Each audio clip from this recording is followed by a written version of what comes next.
You know, when we talk about history, we think in terms of Columbus discovering America. If you're like I was when I was a little kid growing up, why, Columbus discovered America, and we have a holiday on October the 12th every year that we celebrate the discovery of America. One day, I was traveling with my wife in Illinois, and she looked over at me and she said, well, would you like to visit one of the pyramids here in Illinois?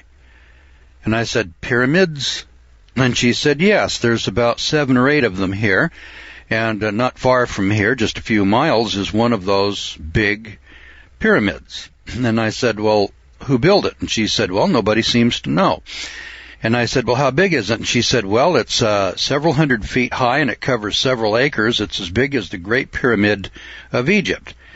And I was amazed. I'd never heard of such a thing. I said, here in Illinois, there's a pyramid? And she said, yes, not just 1, but 7 or 8. And I said, yeah, I got to see this. And so we drove off the main highway, and we drove a little while, and pretty soon here out in the middle of the flat lands of Illinois, rising on the horizon was this big hill. We drove over to the big hill. It was covered by brush and trees, and we went into the park. It's a state park. And paid our fee, and we walked in. I stood at the bottom of it, and I looked at this, and I said, why is it that I have been educated in America, went to the public school system, and here is a monument 400 feet high, sitting in the middle of a cornfield, covering about 15 or 20 acres of ground, a humongous mound of earth. And I never heard about it. And I'm 42 years old. Never heard about it. Well, it's not the only thing that I haven't heard about. It's not the only thing that you probably hadn't heard about. But have you ever heard about Egyptian hieroglyphics here in America? Have you heard about any monuments, writings, or coins found here in America that predate Columbus? How about Irish Ogham writing, Phoenician coins, Roman pottery, Noah's burial mounds found in West Virginia, Georgia, Michigan, Arkansas, Illinois, Iowa, New Mexico, Oklahoma, and Colorado, just to name a few places where these sites and these discoveries have been found. And then ask yourself, what did you hear when you went to school, when you went to college? Maybe you're an archaeologist or an anthropologist. Did you ever hear about America BC? Well, we've heard about the Indians, and we ascribe these monuments and these strange phenomena to these Indians who deny them. And when you ask the Indians of Illinois, did you or your people or any history in the past build these pyramids out here? And they'll tell you, nope, we didn't build them. Do you know who did? And they'll say, nope, we don't know who did. We don't know who built them. We didn't, but there they are. And they are totally ignored in the literature. I mean ignored, like they never existed. It's not the first time I've ever seen this kind of hiding the truth. We see it in politics, we see it in economics, we see it in medicine. And the truth is, we find it in science also. For instance, in March of 1493, the Catholic Church was presented with an unforeseen problem. Christopher Columbus had just landed in Lisbon after an 8-month voyage that was to have taken him to the Indies, but instead of going to the Indies, it had led him to discover a new world. And the difficulty now confronting the prelates of the Catholic Church was that he had returned with passengers, American Indians, who had all of the appearance of being human beings. But how could their existence be accounted for? The biblical account of creation described 3 continents, each occupied by the seed of 3 sons, the 3 sons of Noah who survived the flood, Shem, Ham, and Japheth. Columbus seems already to have been aware of the impending theological problem, because in a letter dated February 15th, 1493, written at the Canary Islands, he assured King Ferdinand that the people that he found were no monsters, but on the contrary were very well formed.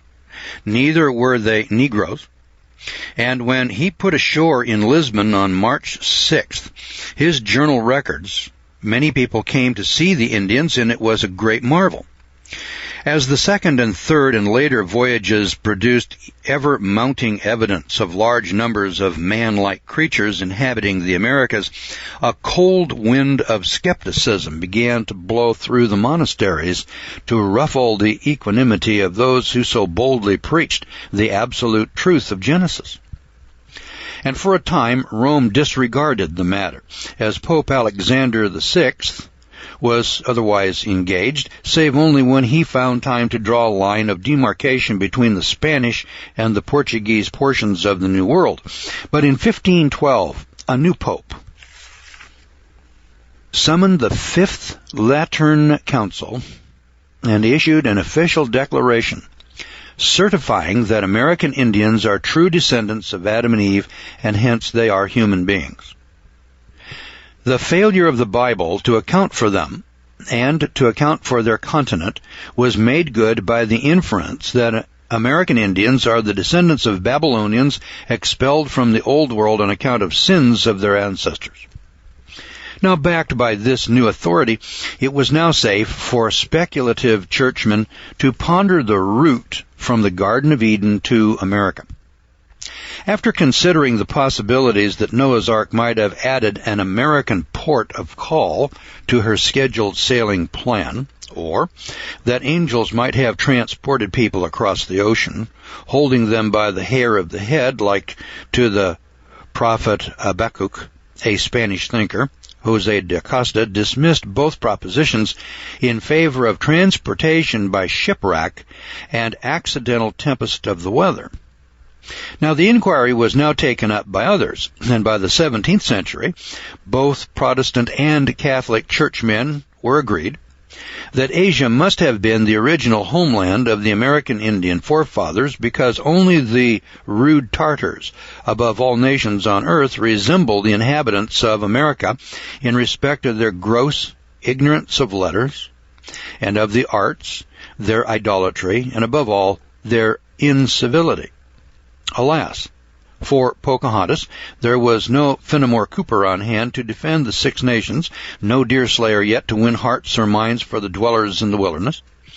One dissident, Cotton Mather in Boston, in the course of a long series of extraordinary letters to the Royal Society of London, drew attention to the existence in Connecticut of a tribe of Indians which practiced circumcision, thereby showing he thought that the American Indians should be considered as the lost tribes of Israel.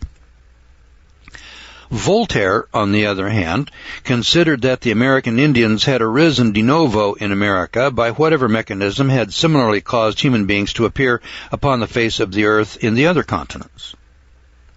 By 1811, such scientists as Humboldt recognized the similarities between some American tribes and those of the Mongol race, and he postulated that the American Indians are descended from a mingling of ancient Americans and later in-wanderers from Asia. Later still, most of the anthropologists came to agree that all American Indians are descended from ancestors that entered the Americas by way of the Bering Strait, and that no European came to America before Leif Erikson or Columbus. Now, in recent years, one lone voice has protested this kind of oversimplification, that of Harold Sterling Gladwin. And in his various writings, Gladwin has repeatedly drawn attention to cultural features and material objects, particularly pottery, that show that American tribes must have had relatively recent contacts with the Old World of Europe and the Middle East, especially with the Mediterranean and with the Orient. The nature of the various art styles to which he drew attention is such as to point to direct voyages between the Old World and the Americas as late as classical times, about 2,000 years ago, or about the time of Christ. Gladwin's views have, until very recently, been strictly ruled out, anathema, and they have been excluded from the college curricula. Now, fortunately, this exclusionist attitude is now considerably ameliorated. His writings, once forbidden reading in colleges and universities in America, have now been and have become prescribed texts at places such as Harvard. Now, for generations, the archaeological world has been beset by the notion that only the navigational techniques introduced in Europe in the 15th century made it possible for Europeans to cross the Atlantic, although some grudging acquiescence is conceded to those who point to the evidence of the sagas, showing that the Viking crossings by way of Greenland, which occurred before Columbus, have been well documented. So at the time when Gladwin issued Men Out of Asia in 1947, he too felt compelled to bring the Mediterranean influence to the Americas by way of an Asian and or Indonesian land-hopping route. The vectors being supposedly the ships of the fleet of Menarchus, left stranded in Asia after the death of Alexander the Great. Well, in recent years, new discoveries in the Pacific caves have begun to lend much support to this facet of Gladwin's theories, but at the same time, the newer evidence also shows very clearly that the Atlantic was by no means the Great Barrier that earlier thinkers had supposed. So what, it is reasonable to ask then, is this newer evidence? Well, in fact, it is not new in and of and by itself, because it has lain intact for more than 2,000 years. All that is new is our ability to read the inscriptions concerned, because indeed they are written, and in some sense documents, carefully engraved on the bedrock of America, on temple lintels, and on the gravestones of kings and chiefs. And they speak to us of a long-forgotten age of exploration and of colonization, which is the subject of this book. When American archaeologists first began to send me inscriptions for decipherment and translation, I was astonished to learn that such documents existed here in America. All of my earlier work had been on ancient tablets and cave inscriptions of the Old World, records of the Sea Peoples of the Bronze Age and early Iron Age some 3,000 to 4,000 years ago. But what I now began to receive from unimpeachable sources here in North America were essentially the same types of documents, engraved in stone, and they were either excavated from some archaeological site, or they were recorded from cliff faces or photographed on massive rocks discovered by the early colonists. And I'd never seen such materials mentioned or illustrated in any books on archaeology of the Americas, and indeed I was totally oblivious to their existence. How is it, I asked my friend and colleague Professor George Carter of Texas, that you are sending me all of these materials? Has no one studied them before? Well, his answer was, for 75 years I have been knocking on the study doors of professors of Greek and Latin.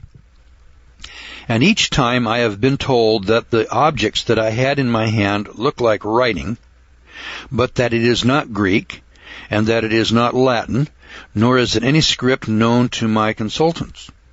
So I emerged no wiser than before. Now, the very manner in which George Carter and I were brought together is in itself instructive, because it illustrates both the difficulties now besetting communication between men working in different disciplines and the strengths of those more liberal institutions of learning that encourage their faculty to cross the lines that divide the disciplines. Carter was trained as an archaeologist at the University of California at Berkeley, but he has chosen to devote much of his life to the study of the geographical distribution of man and his domesticated plants and animals. Through his research at Johns Hopkins and then later at Texas A&M, his work became well known to biologists at Harvard, especially to botanists working on the evolution and distribution of plants cultivated by man around the world. Now, I, for my part, though a marine biologist, have spent much of my life studying the ancient voyages of people who left inscriptions on remote islands, which, of course, could only have been approached by sea. As a marine biologist, I felt obliged to examine this evidence because it would have a bearing on how the dispersal of man, plants, and animals might be influenced by ocean currents and winds.